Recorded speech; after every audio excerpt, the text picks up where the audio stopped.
Kumusta mga tol? Welcome back sa ating munting YouTube channel. For today's video, ituturo ko sa inyo at ipapakita ko sa inyo kung paano manghuli ng kataba o feeders para sa alaga natin mga monster fish like ng mga arwana. Sa ngayon, sa video ito, dito ko to ipapakain sa alaga kong flower horn. Papakita ko sa inyo yung mabilis na proseso para hindi na kayo mahihirapang manghuli at hindi nyo nakakailanganin na bumili. Kung meron naman sa inyong mga malalapit na mga ilat o mga ilog, so yun, samahan nyo ako mga tol. Ito yung papakainin natin ng kataba o wild guppy sa tawag ng iba. So yun, let's go mga tol. Medyo malapit lang dito sa amin yung ilog kaya dito tayo manghuhuli ng mababa lang siya.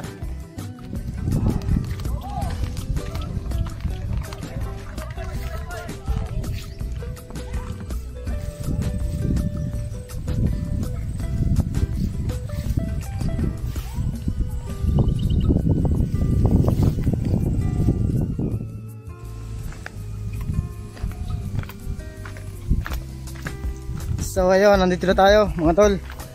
Magtataan na tayo. Papakita ko sa inyo ang ating gagamitin pang huhuli.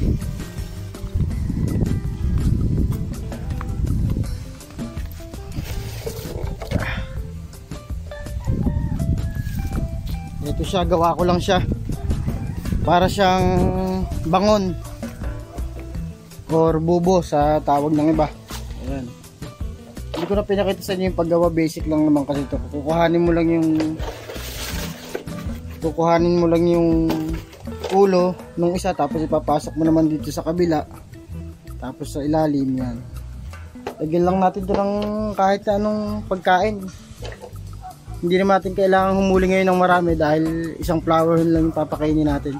So yun, tataan na natin to.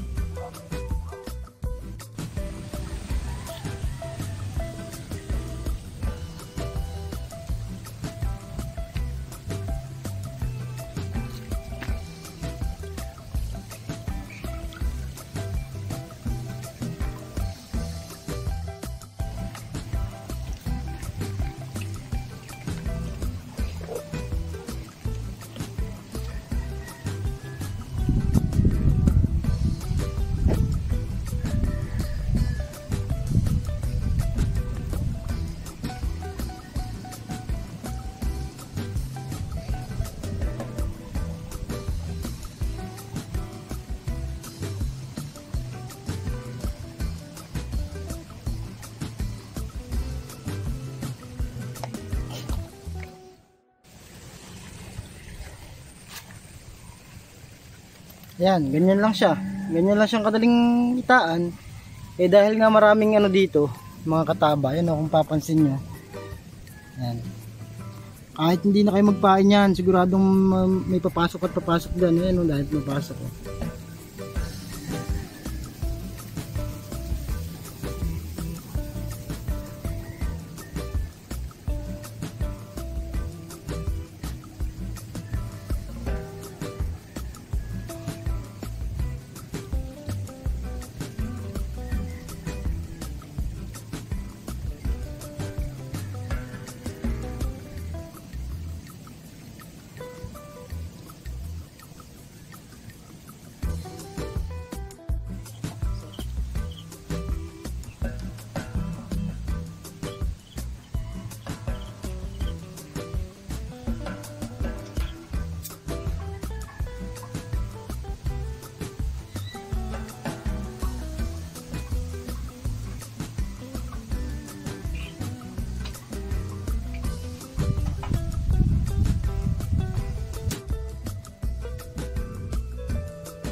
So yun, tapos tayo magkape.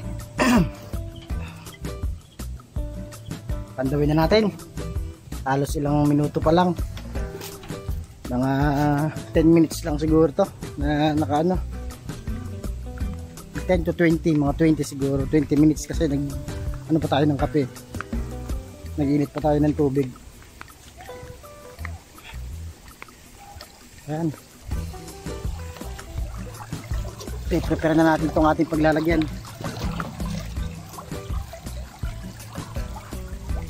Run. Let's go.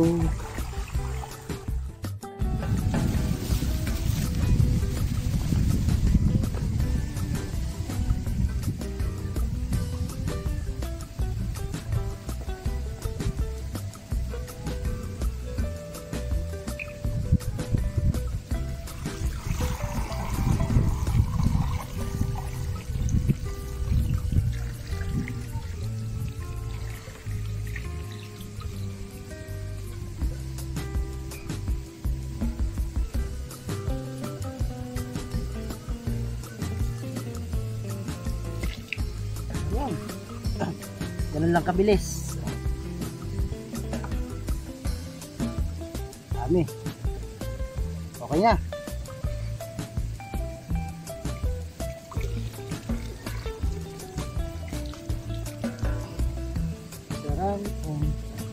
Tingnan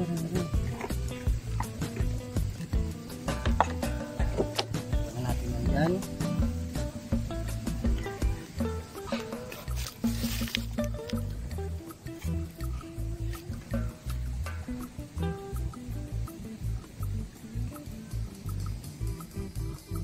Basic lang, di ba? Saglit lang. Sobrang dami na niyan. Kaya isa lang naman yung papakainin nating flower horn.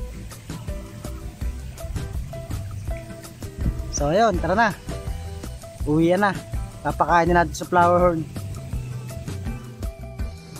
Yun, nandito na tayo. Dito natin siya i-treated. Pero dahil malinis naman yung pinanghulihan natin, pwede na natin itong direktang ipakain. Kapag madumi yung pinanghuhulihan ko, ginagawa ko, nilalagay ko siya sa malinis na tubig, sa aquarium, nilalagyan ko siya ng aerator, tapos nilalagyan ko siya ng tetracycline para yung tubig, pag lumangoy na sila doon, yung matitirang mga buhay, yun yung mga malilinis na, yun yung pinapakain. Bigay lang tayo ng konti.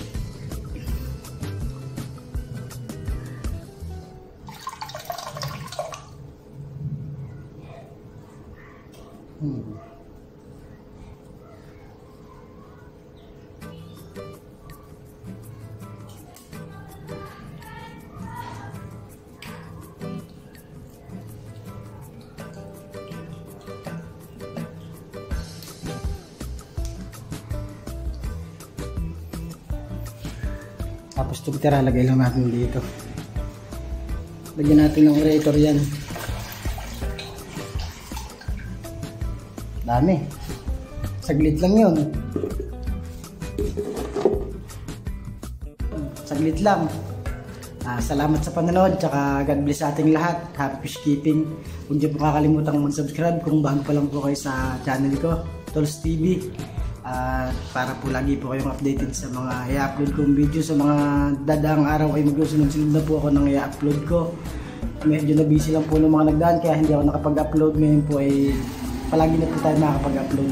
Sana po may natutunan po kayo sa pang trap natin ng kataba na hindi mo na kailangang magbasa ng katawan, ng kamay, ng paa. Agis mo lang dun sa gilid, pusa na lang silang papasok doon, matatrap na sila. Tapos yun, unlimited live food na para sa mga monster fish natin. Kung mag-aalaga po kayo ng mga monster fish like ng arowana, ng Oscar, ng flower horn, o iba pang mga kagaya ng alligator gar, basta mga monster fish or malalaking isda na po pwedeng kumain ng mga ganitong pagkain, kataba. So yun, napakaganda po nitong aking share na panguhuli, pang-trap na hindi po kayo mahirapan. So salamat po.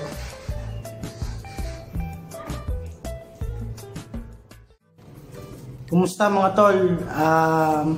Welcome back sa ating munting YouTube channel. For today's video, ituturo ko sa inyo at ipapakita ko sa inyo kung paano manghuli ng kataba o feeders para sa alaga natin mga monster fish like ng mga arowana. Sa ngayon, sa video ito, dito ko to ipapakain sa alaga kong flower horn. Papakita ko sa inyo yung mabilis na proseso para hindi na kayo mahihirapang manghuli at hindi nyo nakakailanganin na bumili. Kung meron naman sa inyong mga malalapit na mga ilat o mga ilog, so yun, samahan nyo ako mga tol.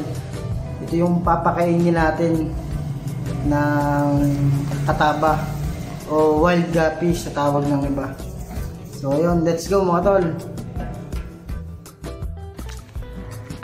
Medyo malapit lang dito sa amin yung ilog kaya dito tayo manghuhuli ng mababa lang siya.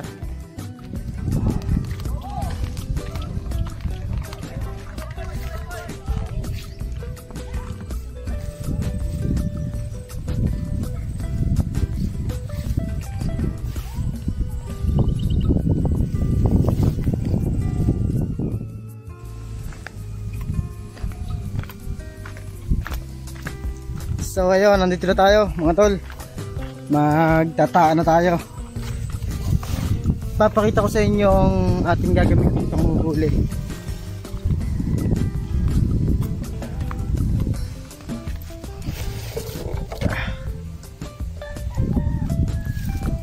Ito siya, gawa ko lang siya. Para siyang bangon or bubo sa tawag ng iba. Ayan. Hindi ko na pinakita sa inyo yung paggawa, basic lang naman kasi ito. Kukuhanin mo lang yung ulo nung isa, tapos ipapasok mo naman dito sa kabila, tapos sa ilalim yan. Lagyan lang natin ito ng kahit anong pagkain. Hindi naman natin kailangan humuli ngayon ng marami dahil isang flower lang yung papakainin natin. So yun, tataan na natin to.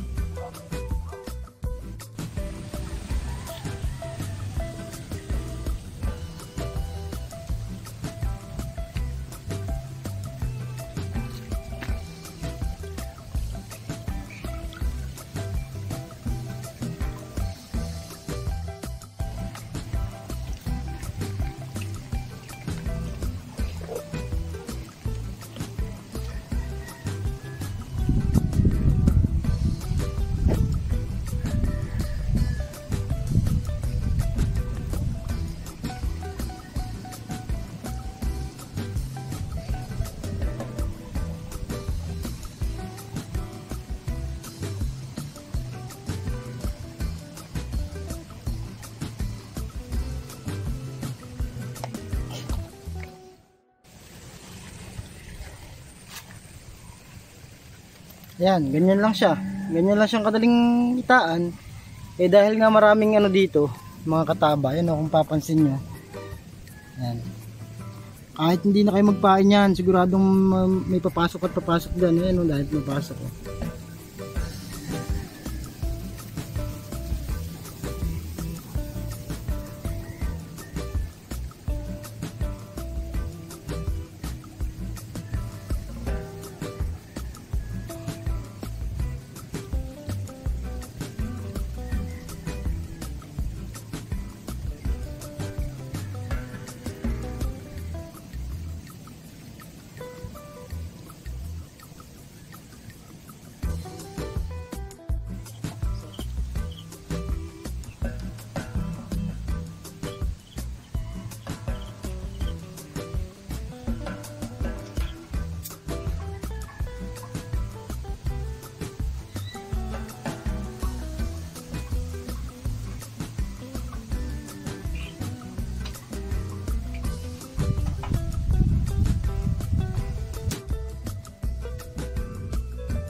So yun, tapos tayo magkape.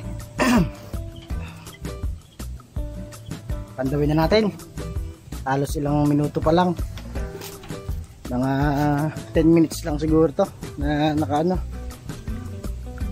10 to 20, mga 20 siguro. 20 minutes kasi ano pa tayo ng kape. Nag-init pa tayo ng tubig. Ayan. I-prepare na natin itong ating paglalagyan.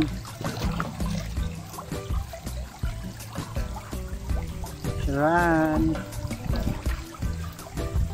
Let's go.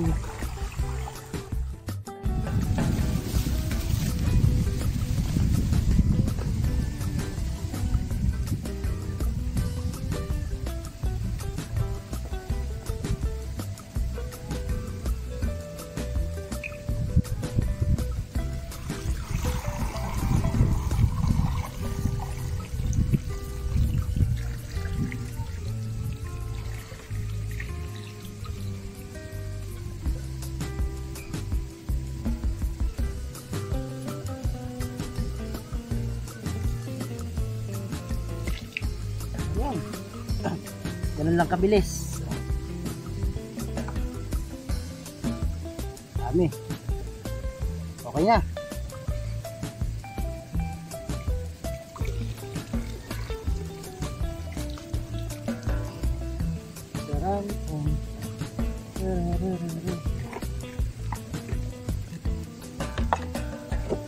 Tingnan natin yan dyan.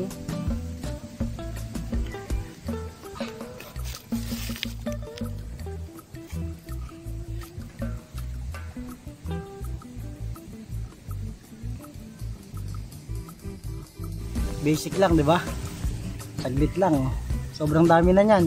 Kaya isa lang naman yung papakainin nating flower horn. So ayun, tara na. Uwi na. Papakainin natin sa flower horn. Yun, nandito na tayo. Dito natin siya i-treated. Pero dahil malinis naman yung pinanghulihan natin, pwede na natin itong direktang ipakain. Kapag madumi yung pinanghuhulihan ko, ginagawa ko, nilalagay ko siya sa malinis na tubig, sa aquarium, nilalagyan ko siya ng aerator, tapos nilalagyan ko siya ng tetracycline para yung tubig, pag lumangoy na sila doon, yung matitirang mga buhay, yun yung mga malilinis na, yun yung pinapakain. Bigay lang tayo ng konti.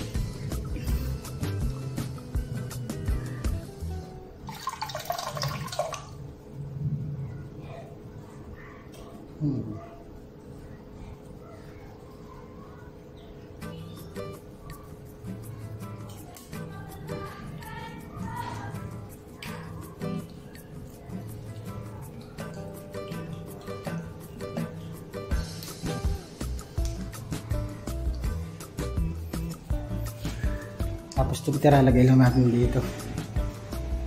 Lagyan natin ng aerator yan.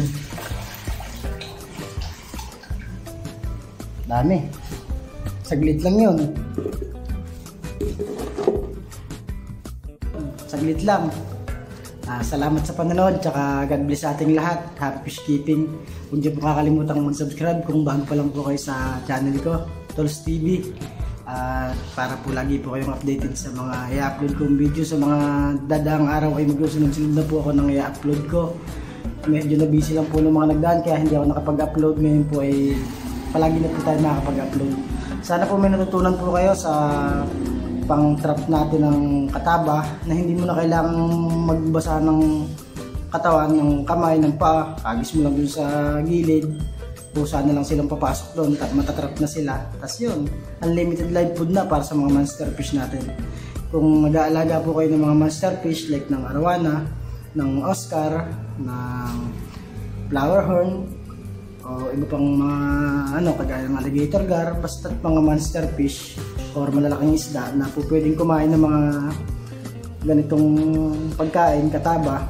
So yun, napakaganda po nitong aking share na panghuli, pang-trap na hindi po kayo mahirapan. So, salamat po.